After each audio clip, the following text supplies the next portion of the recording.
my moon and my spade, right?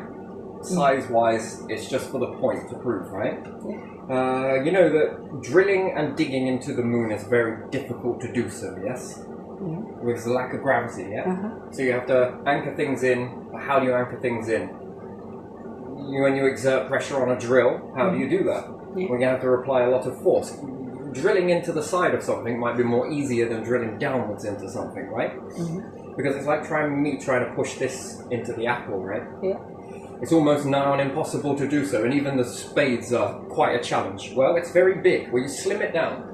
If you were to slim it down and give it a push, and this one's got a point, it's much more easier, right? Yeah. If I go even smaller than that, oh, I don't know if I'll be able to do it with one of these. It might not, it might. And you go even smaller still. Now, what happens if I take a sewing needle and give it a push? Oh, providing I've got a decent end. Because if not, it might find it easier to go through my thumb than it will the apple, right? Yeah. But even still, you get the point. Literally. Yeah. So, what process could you do you reckon, that you could dig on the moon in order to anchor something in order to allow it to, I don't know, take on mass, which it would have to... If you were anchored in and you began to pull on the anchor points using some type of metal or anything else like that, doesn't really matter, and you begin to pull on these anchor points, what happens to your weight? Especially if you pull from down. This is strange, right? Have you ever stood on some scales before? Yeah. And you've seen that you weigh a certain type? If you have anchor points in the ground versus the other side, and you're using some rope, and you begin to pull on the rope, you'll notice that your weight increases. Oh, yeah. Yeah?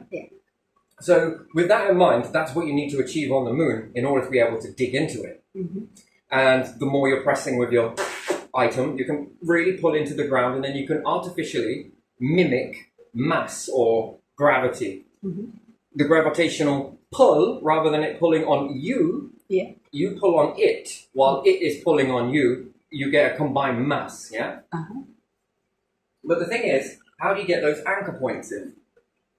How do you drill those anchor points in deep enough so that they're going to hold? That's the question, yeah? And you could say, well, you find some hard rock. Well, yes, this is 101, and that could work, yeah. But each time, if you're using an auger piling device, it's going to need some anchor points, and this can get quite far down. But that's a rather small hole, you would say, yeah? Actually, some of them can be quite big, but you're going to need to exert an awful lot of mass in order to achieve that.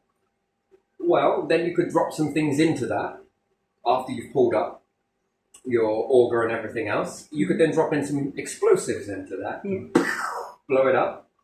That could work, might, bit messy. Or, how do you get your anchor points in to do that, though? First off, well, you follow a root process. It's also known as a rooting. Roots. Although, you have to go back a long time. And soil wasn't here. So what else would not be here in that process of when nature, you would say, evolved here? I disagree. Nature is far too advanced for it to have just evolved here. It knows an awful lot of stuff. Way too much. When we look at that, that's very evolved. It knows to shut down, it knows to sleep, it knows to do this, it's worked out the star, the ratio of the star. It's learned more than one. You can tell by its index. The way it utilizes the light. But it's also learned how to adapt in rocky material. But it uses a root system. It doesn't try and get into the soil using big bulky roots. And it's not trying to push into the earth using big roots. It's like trying to push a tree core into the ground. Do you reckon you can push a tree core into the ground? If you go on the edge of a tree and start pushing it into the ground, do you think you could push it into the soil? Not me, if you mean that. Okay, no one can push that into the soil. And it's a reason for it. It uses a root system. So it begins to start off very small and then utilizes water to expand the root. But it has to start off very small as it does so. And then when it begins to absorb moisture, it expands. Did you know it's using a freeze-thaw process? Yeah. So if we take a rock and it's got a fissure in it and some water gets inside here and it freezes, it'll expand to make quite a big hole, or it will break the rock open, yes? Yeah. So trees root in the exact same way. Even lightning does. It's very interesting the way all of this works. Lightning looks like roots. Roots look like water in a fissure or a crack. Once it gets in, it begins to the moisture gets in and expands and breaks it apart. Roots use the exact same process. So they start off very thin, stage one, and then they begin to expand by absorbing moisture. And when they begin to expand, what do? If you could pull that root out afterwards, what do they leave? A hole. A hole, narrow space, So you understand that it's a little slow process with the root, but it knows it's got enough time to do so. Then it begins to expand. And there it is. It's made an anchor point. Based on this expansion, and more anchor points come off of this. Not all of them go down, by the way. Just when you pull the root, it looks like it's all down. Well, that's no different from if you grab a tree branch and bend it all. It'll all bend downwards. It doesn't mean that they're all going that. They go in multiple ways. And when you look into it, you see them going in multiple directions. Some are anchors, hold on to points. These are holding on. And this one is made for expanding. And contracting as well. They also expand and contract. And in this, you could say that they're breathing. Contract, it allows air volume through. Expand, it allows more for growth. And it allows more exchanges of gases. Most of them exchange gases from their rooting system. And what the hell has this got to do with the moon? Well, you use the same process into finding your anchor point. So rather than trying to tirelessly drill into a rock that might take a very long time, and it wouldn't be worth it. Because by the time you've got a rig in, you could expand the hole by putting water in there, or moisture. Some type of liquid that's highly expandable when it reacts with a type of moisture, if you want to say that. And you can encapsulate this to make a pressure as well. And you can expand the hole using a very natural process, which is far more beneficial. But if you want to make anchor points, you've got to be able to drill in first. Now, if you could get a substance that really follows down into a hairline, but it has a teardrop on the end, and the idea of it is that it's going to expand in the gap, come off with other fissures as well, you've already made an anchor point. And just by, if you could make a skin that was small enough to do so, pump it down and begin to put a type piling process, if you like, but very small, on a substance that sets very hard, is incredibly strong, you can then get an anchor point to pull on. You might want to think about keyhole surgery on patients. If you're going to try and jam something pretty big through the arm, it's nigh on impossible, right? I'm trying to draw blood with this, but it's just not possible, right? But if you take it and make it smaller, do you understand? I don't need much force on the end of a needle to get some blood. Same with this. It's too big for the medium it's trying to get through. And then you can begin to make anchor points with this, which then might allow you to put in a rig somewhere, which anchors onto that, and it grabs and grips and pulls on that. Now, if something was small enough, man, every pen is going to be... If something was small enough to reach into the fissures, but also expand outwards, by finding fault lines, many of these should act like a root. Now, you notice on roots, they're incredibly strong. Yes, they are. Nigh impossible to pull up. Sure, they've got a force to a limit, but if this was a man-made version of that, again, even in this rooting system, you want to think like nitrogen, hydrogen. Which one freezes? Hydrogen. Nitrogen is the one that's very cold, but whether it freezes. So you can put an object in there and it freezes it fast. Well, if you had a nitrogen tracer on the end here, you might need to make a hole that was big enough that you could then turn something, corkscrew it into it without needing the pressure, and it will begin to find its way through. And then will it lock on? That's the next question.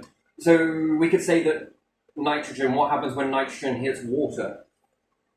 I don't know, does it freeze? I don't know. Possible. Does it freeze fast? Then this one structure roll.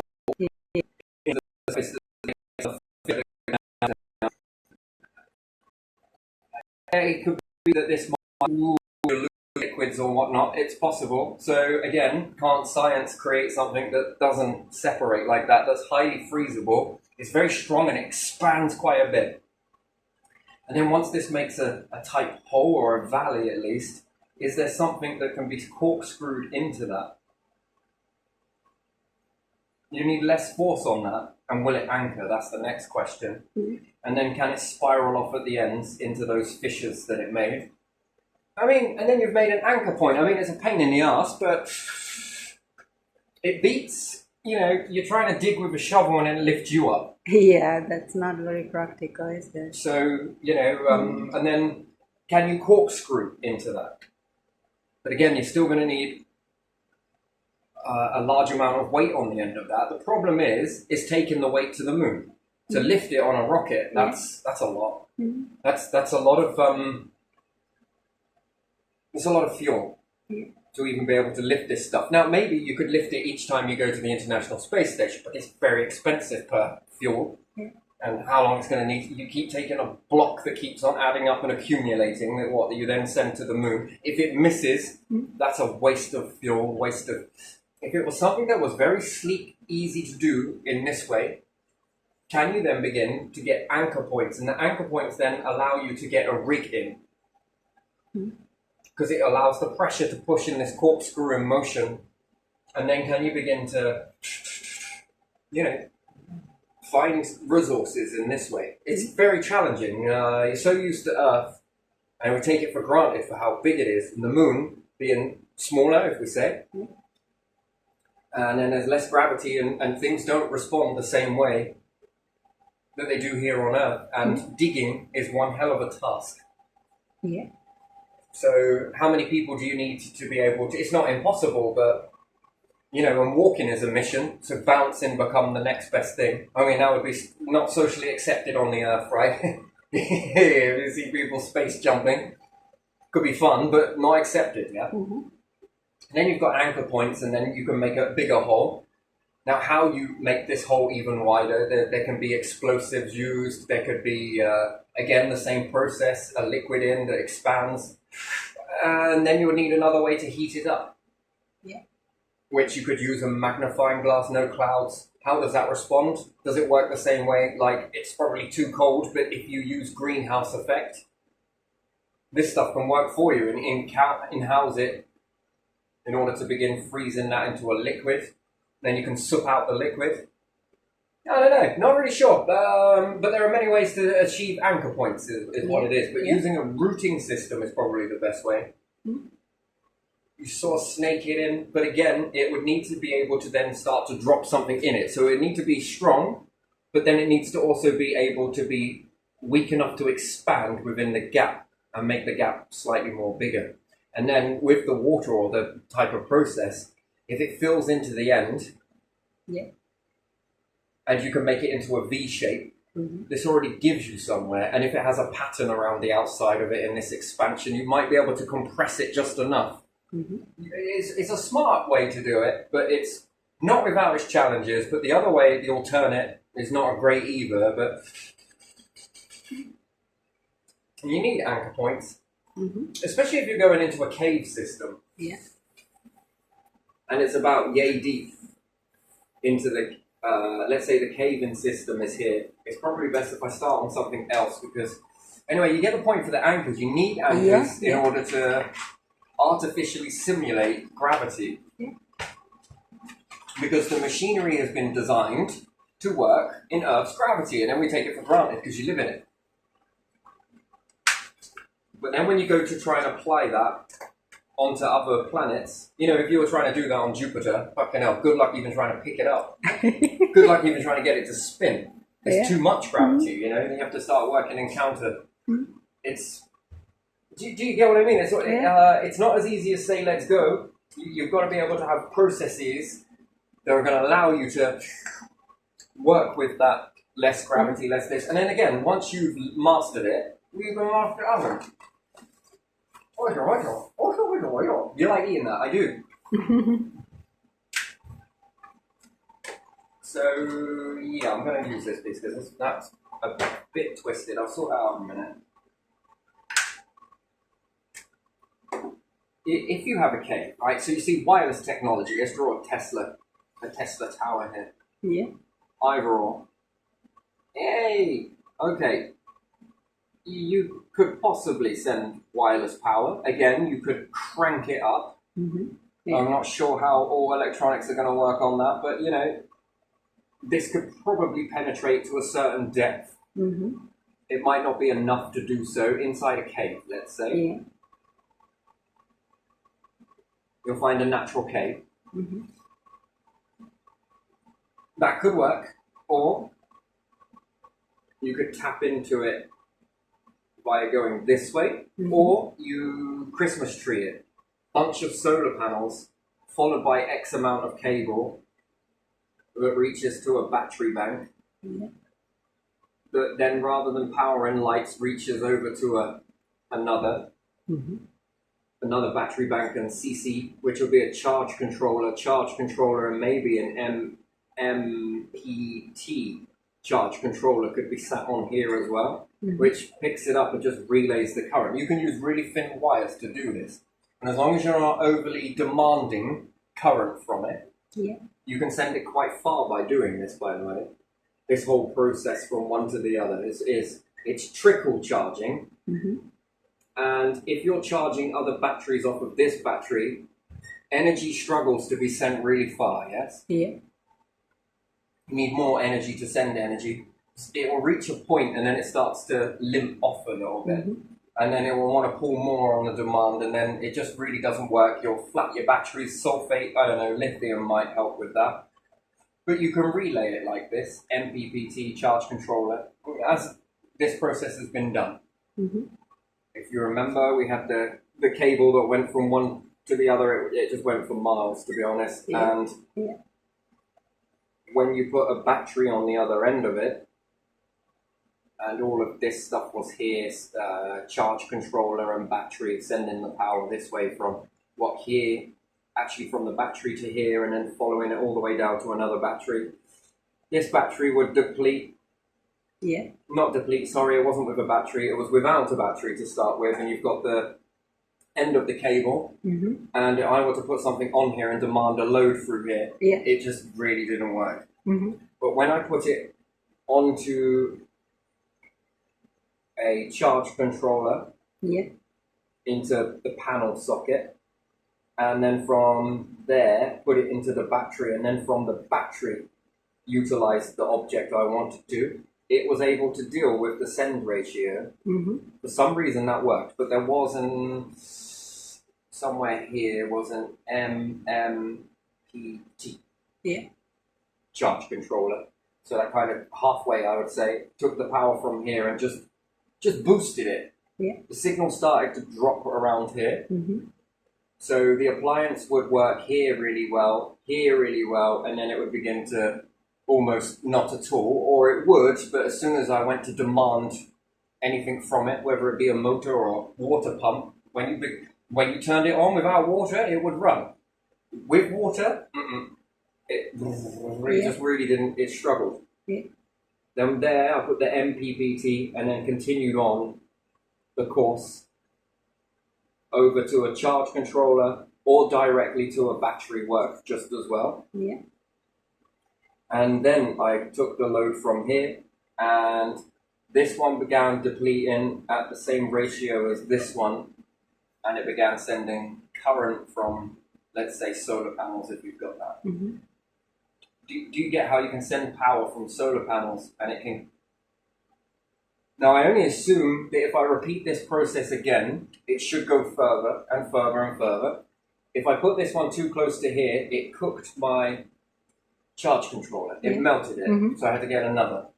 So going too close to that, it cooked it. Going too far away was what it needed. And it then, you know, if I'm putting this too close to here and it's cooking that, it's definitely boosting something from over here.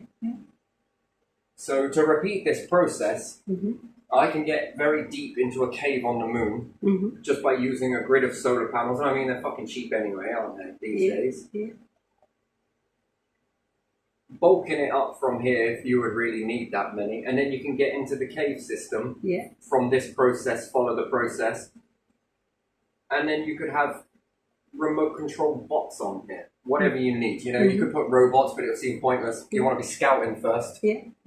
And then the vehicles can go a lot further, whereas the vehicles might only be able to reach here, halfway, before they then have to go back in order to recharge. There would be a limit as to how far they could go into the cave and how far they could see, and then they'd run out of power if they didn't go back.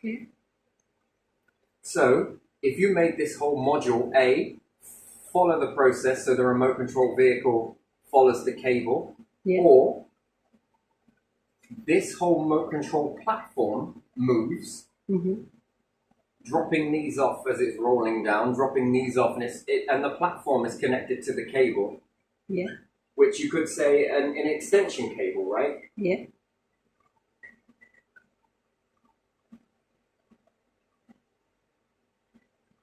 And then this follows all the way out, MPP, charge controller, and whatever else. And then on this sort of platform rolling out, it then has another part with all the scouters on it. So rather than them reaching here, now on a moving platform that they can return back to the platform, they get their charge from the platform getting their charges from here, which is being relayed.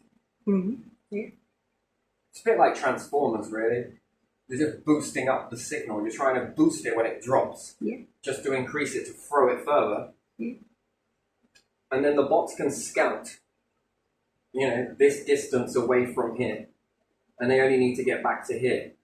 Or they get back to this one and there'll be another docking station here and here and here. And they could run the whole circuit without ever running out of power. And they can reach each station from one to the other to the other. And if they're in there with lights and whatever else, you know, they can really begin to see what's around with cameras, control these from Earth. You can begin to see in the cave what's worthy of mining. And they can put a little flag, visible flag, and one with a chip in it, which can then tell you where you need to dig or what is there, what it found. Or it can bring resources back out and begin to fill these up, which could go into something else that then sends it back to Earth for people on Earth to have a look through the debris. Oh, what have you found? Oh, yeah, this one. This was linked to this flag put on here. One flag there with a chip in it and another one here, like NFC, so when you go close to it. Okay, we know we're going to dig here. What do we got? The NFC chip registered here and here. It says that I've got iron in here, or I've got kugel, or I've got any type of mineral, let's say, or whatever they might find. Unknown stuff, and it's tested. Yeah, this is highly sought after. Then you can update the information on that. So via NFC, depending on what you then send back, diggers and different things like that. But again, still, this is one way to do it, or another way is to be able to drill through a small hole and then send another cable here that catches onto this one, which then sends it even further. You know, and then others, once this one is quite deep into the cave, this one comes with extra cable that then reaches here, charges, reaches here, then charges, reaches here, then charges, and then reaches this one and connects onto it. If you can disconnect this one to run through this one once it's reached its limit on its cable, there is no more cable to give. It plugs itself into this one, and then you can go even deeper. Versus the same process, MPPT, CC, charge controller, and plus a battery along the way. You Christmas tree in this way. So with that, you can get very deep into a cave system. And then the more of these you send, you've got a few sitting on this platform, scouring this area. These ones are doing this area. These ones are sitting on this platform doing this area. And these ones are scouting for new locations. They run back to here, charge up, go off again. While one's coming back, one's already charged. Off it goes. You never get a break in that. Very interesting. Do you know where I got this idea from?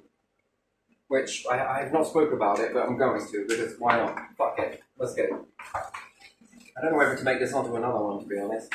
Maybe. Oh, damn, man, I'm going to have to twizzle that out. Is it a complex process for you to follow? You're very quiet in this one. No, it's not. But you kind of get it, like Christmas tree bulbs. Yeah. And this is a good strategy, and it's extension cables and different things like that. It's a wonderful process. You could do it nuclear. I don't know, though. But they're going to need anchor points. So if they could put those in too and be taught how to do that based on what you learn above, I mean, it's going to work pretty well. Each anchor point, it can pull them into the ground a bit more, or anchor them down, or anchor them to the wall, and they're going to tunnel into it. But the points would have to keep moving. Unless you use the press, and just keep like drills on top of drills. Yeah. You just keep adding another one. The anchor can then stay there, and then the drill piece gets pushed in. But then when it comes out, these are enough to go in and scout again. Is it worth in this one further, or is it there's nothing there? Yeah. I mean, you can mine a lot of stuff, H3, anything. You name it, you can get most of it from there.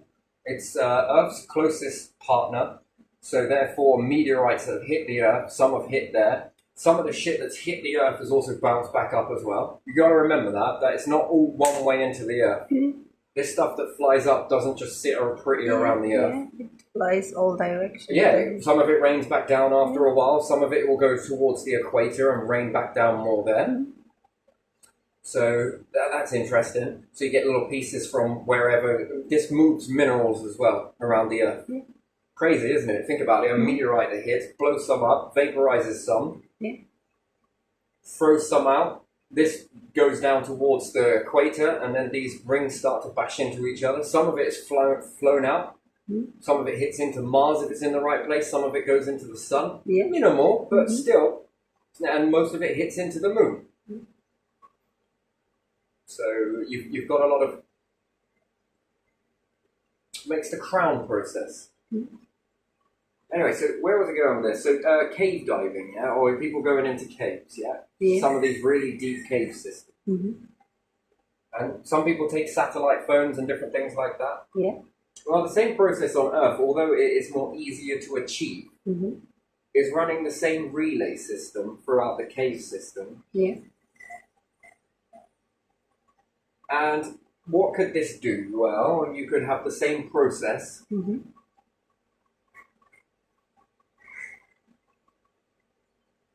Solar tree maybe, because usually these are around tree areas, whatever, solar panels on a tree. I don't really care. Make it into a cross. Do a W, do an F, do a NASA sign for all you really need to do, you know?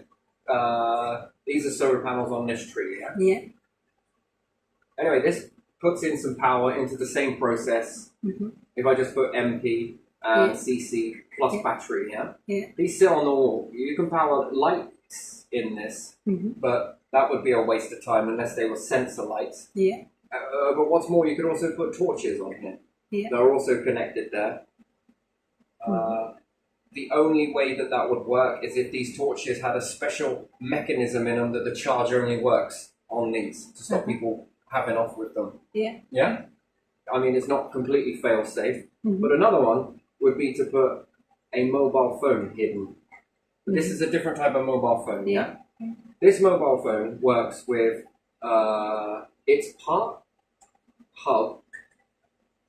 Yes? Part cellular. Now, how does this work? Now, the signal's going to get not great, but it's going to be quite delayed, but you Christmas tree it. So, we don't want to look at hub. We want to look at hotspot. So, You understand hotspot, turn it on, it allows other devices to connect to this device, to feed off it to get internet. Yeah? Yeah. Which is a good system, but it ain't great. Because if you had this device that was on the next one, and the next one, all the way down the cave system, right? You could live stream it all the way through by this process. So you've got hotspot, but the devices connect to the hotspot. Yeah. That's good. But what about if you up the process?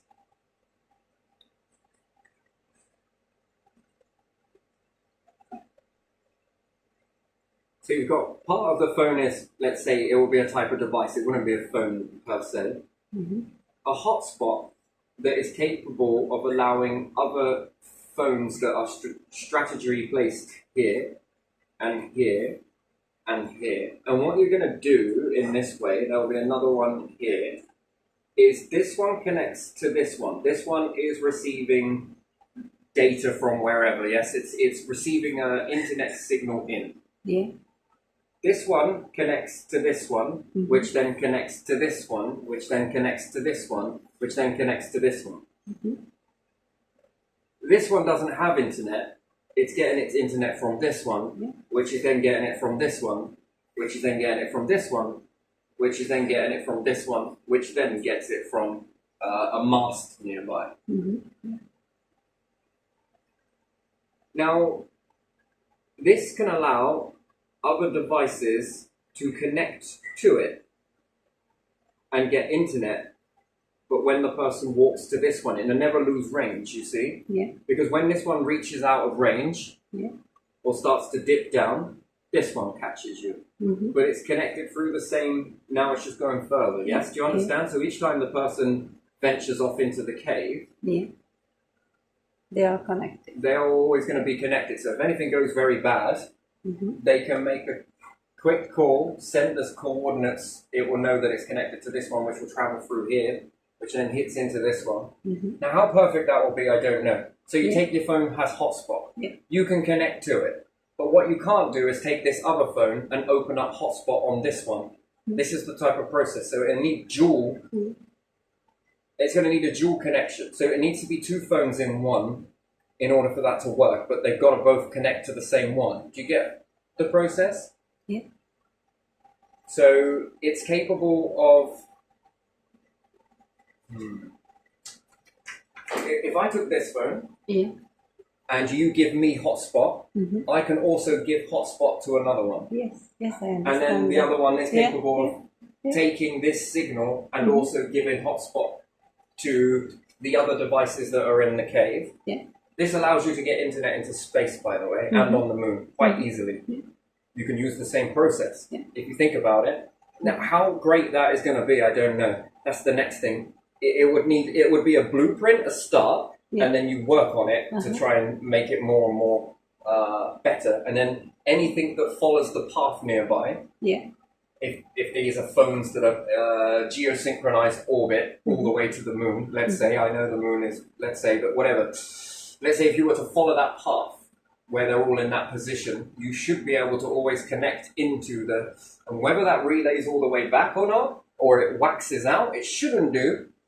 It's great for encryption, by the way. It's fucking wonderful for encryption. Could you imagine having a VPN on this one?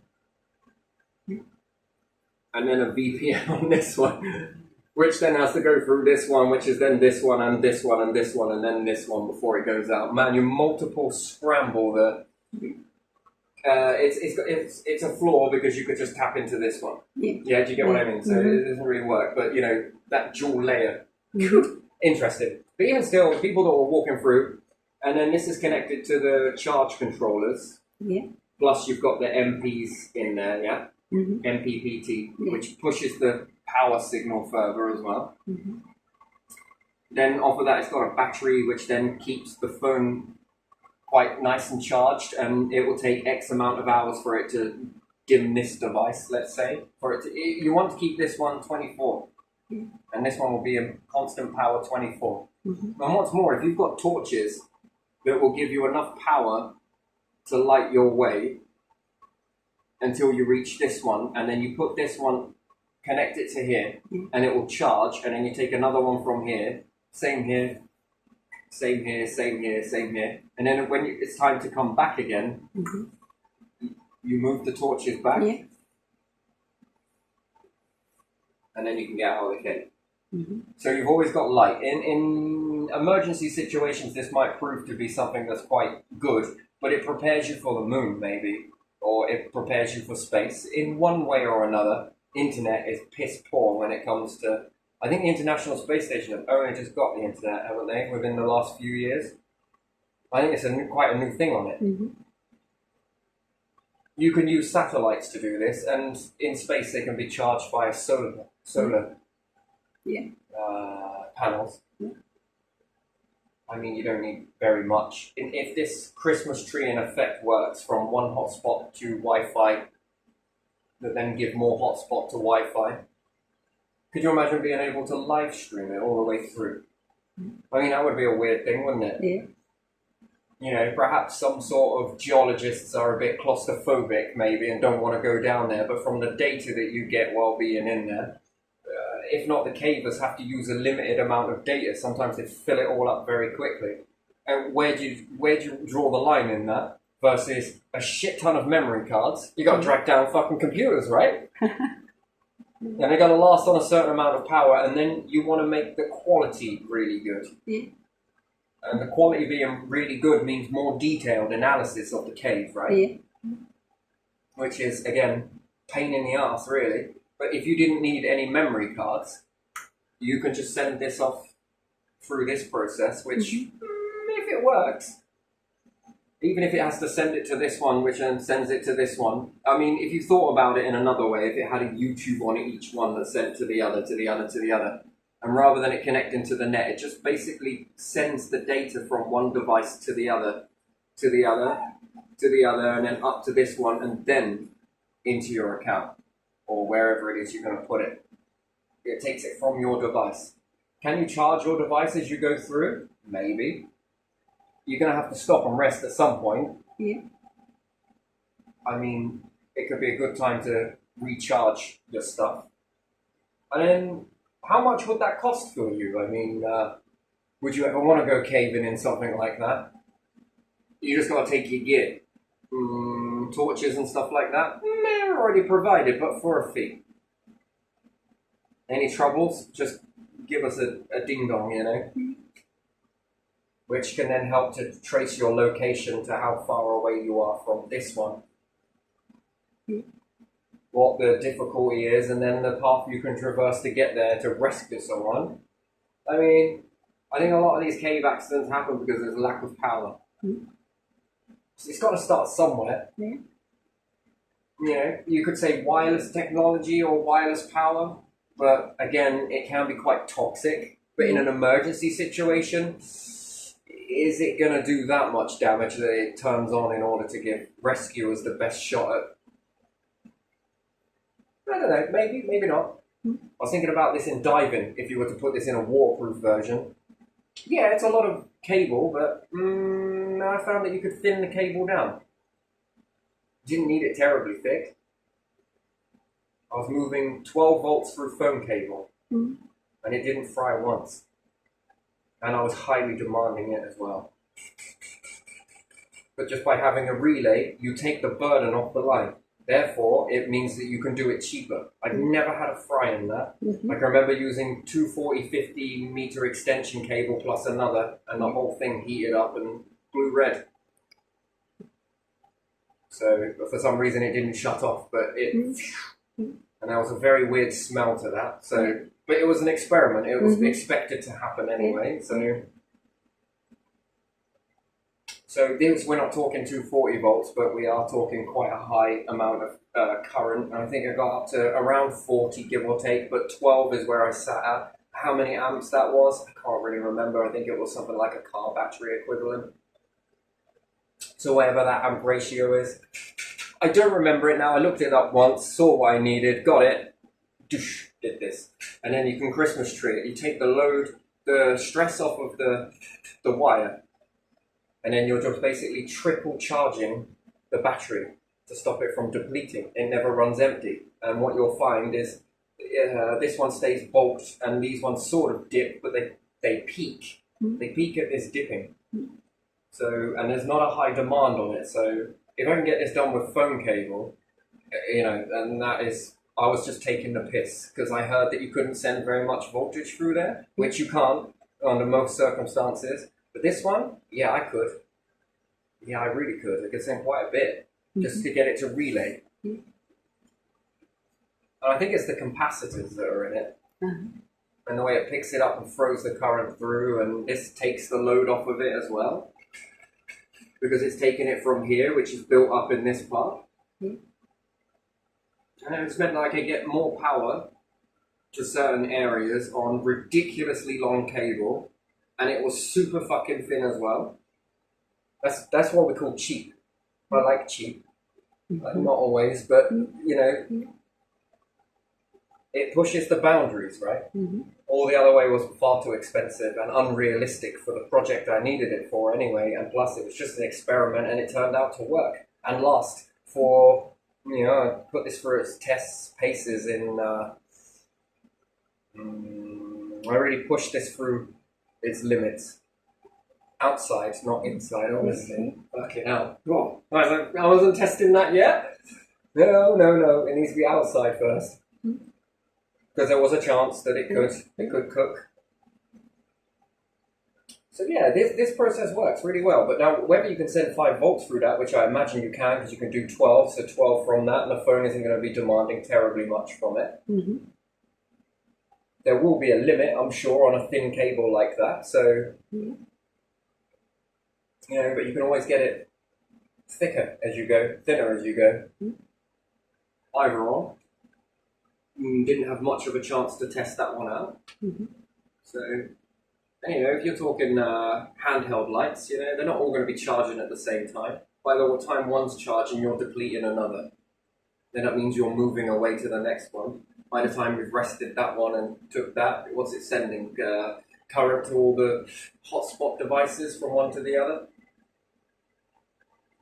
So yeah, the hotspot that gives Wi-Fi. Yeah? And then also it gives the chance for giving hotspot. And anything that takes the hotspot can also give Wi-Fi. But can also give hotspot. Hotspot, then Wi-Fi.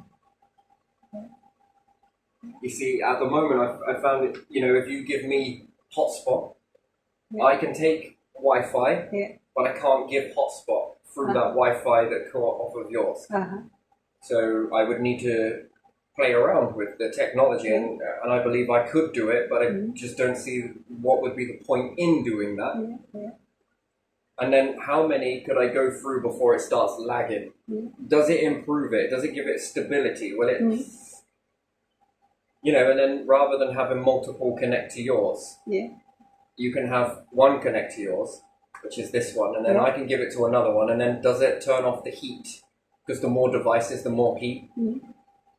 And then how many phones without SIM cards, just by Christmas treeing it like this, can I have off of one hotspot? Then how far can I then extend that hotspot? Find the limit of where this one starts to flicker out and bring this, this works to about here, and then the next one, then the next one, then the next one, then the next one. How far can I go with that? So, and then where could I put this? Can I put this into a... Well, yes, I can. Can I put it into a cave? Yes. Can you get this into space off of this? If it proves to work? Yes, of course. I think it should. There should be no reason as to why it shouldn't. In space, it's a little easier. You just have one side facing the... You don't need a screen. You don't need this. You don't need anything else. Because the other devices are going to be open to connect to it. What number is this one? 68739 hash... Bloody hell, fucking expand, capital, this one, now small letter, see it on the actual thing and then just connect to it. Or do you need to do it that way, or can you just touch it with your device and boom, it's automatic. Sign into the first one and it allows you to get to all of them, just in proximity. Then where can I get? Can I get in the wilderness with it, just by chain linking hotspots? What about national trails, national parks? You could put a mast there, but I think the companies would be like, what the fucking hell's the point? Yeah. Can I Christmas tree it from the mast and take it that way? Yeah. And if anyone falls down an area or something, they don't need to wait for help. That's the thing, you know? And yeah, I don't think everyone's going to go out and rush out and buy satellite phones. I don't even know if you can get these anymore, but you know, why do you need to do that when you've already got your phone? It's just connecting to national parks. So I heard a lot of things where people were walking out there and were, you know, seriously injured or died in these areas. And some of them were lucky to even get help. It was just by chance that somebody else was there. Can you get these up mountains? I think you can. Does it have a limit? Maybe. Okay. Are there not people in the world that know how to crack that limit and push the envelope on it? Yeah, there are people like that. I mean, even if it has to shut down because it needs to charge, if we're talking on a mountain that's got covered in snow, how are you going to get past that? Well, make it higher. And it'll take X amount of years worth of snowfall, blah-de-blah-de-blah. It sits up there, just Christmas tree it. Stake a pole in the ground and up it fucking goes. Like a flag, really, but a hotspot one. And you have it facing a certain direction. Here's some light on a solar panel. This turns off for a bit, but if it comes on for 5 hours or 8 hours of a day, you'd rather that than have something go wrong and... have nothing. Whether your device would be charged, but you keep it with you. Spare battery just to be on the safe side. Don't turn it on. That's for emergency purposes only, to connect to that, which might help you in a time when you're in a bit of need. And then anyone else that's near the hotspots can be told that there's this person stuck here. Is there any way you can reach them? At least throw food or give something if you can. Don't put yourself in any danger. We're going to be this many days before we get there. And then other people can really, then that's a sense of humanity then, isn't it? You can, I got sparing some of this, keep someone alive just until help comes. I don't know. Could it work? I think it can, personally. I'm a great believer in that, but that's where that comes from, really. That a bit backwards, but yeah, I don't know why I need to connect to a home hub through an analog cable when I can just connect to my phone. Call me a tight ass if you want. Scarcity mindset and all the rest of it. I don't think it's scarcity. I think it's called being thrifty and wise. Why do I need to pay 2 bills to get the same thing when I can just pay 1 and get the same thing? I know this is not always possible, right, in certain areas, but I don't know. Certain providers are quite good coverage. I mean, you don't want to overload the system too much, but if it can handle it, why fucking not, man? I mean, you know, it saves a bit of money, I suppose. It does. Money and technology.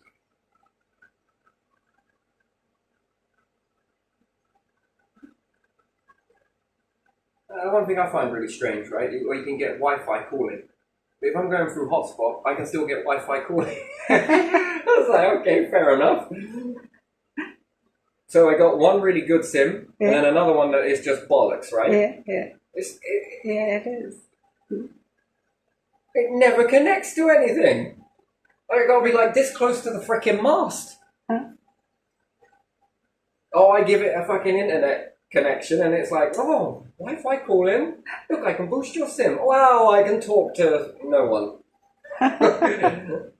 Why do you have a phone? No one calls you. I know. Where would I be without these companies that want something?